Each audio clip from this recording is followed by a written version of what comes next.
Right now, China's detained over 1 million Uyghurs and other Turkic Muslims into concentration camps. They are forced to denounce Islam, adopt atheism, and pledge allegiance to the Chinese state. They would spend hours on end chanting in their crowded cells, "There is no such thing as religion," or "All hail the Chinese state," or "All hail Chinese President Xi Jinping." And if the detainees disobey, or if there's any type of resistance, there is torture being used. There are at least 800,000 and possibly up to a couple of million folks in these detention facilities. Nails are being pulled out, teeth are being pulled out. They're using snakes to interrogate. People are being beaten until they're dead. They're being sterilized, a method used in genocide. They're forced to sit on what's called a tiger chair, where they're clamped down on this chair for hours on end, oftentimes in solitary confinement. People are being sent to these camps for random reasons. One of them could easily be you are in contact with someone abroad.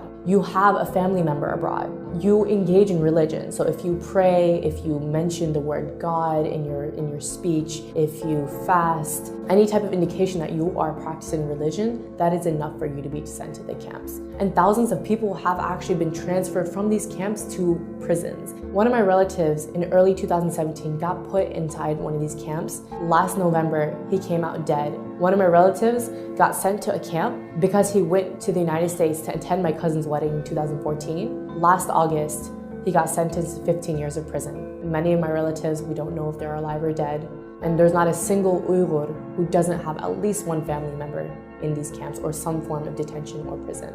The worst part is when someone dies, their bodies are not taken to their families, but rather their bodies are cremated. And that's another way for China to hide the evidence of bodies coming out of these camps. And it doesn't give us a clear idea of how many people are dying. All of this stuff is happening in secret. The children of these detainees have been sent to state-run orphanages and boarding schools where they are taught to hate their own religion, identity, and are forced to speak Chinese, are subject to abuse and torture. The parents don't know where their kids are. Most towns and villages in East Turkestan are almost empty. Around 70 to 80% of the civilians are all gone. You walk through the street and it's eerily silent because most people are in some form of detention or prison. Schools and factories are now being transformed into these concentration camps. The entire nation of East Turkestan has essentially become a dungeon for its people because China monitors their every action, even in the homes. So there are millions of Han government cadres who are living in Uyghur homes to make sure they're not engaging in religion and to assess their political views. Practicing Islam is completely banned.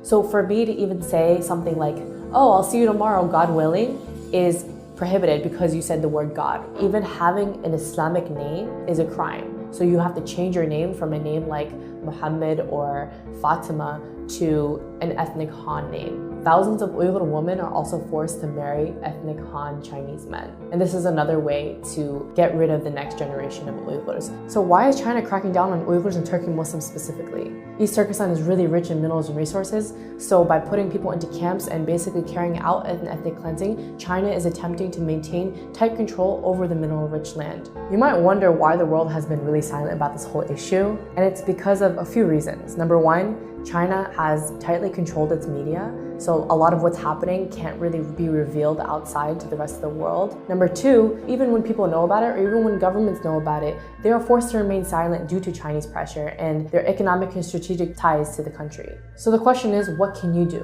What we need to do is raise awareness, because right now, most of the world has no idea that this is happening. Pressure your government leaders to acknowledge China's occupation of East Turkestan and its systematic campaign to wipe out the Uyghurs and other people of East Turkestan. Support your local Uyghur communities. They're in dire need of international support. Come out to their protests. Organize protests in front of Chinese embassies and bodies that can actually take action to challenge China's ethnic cleansing of the Uyghurs.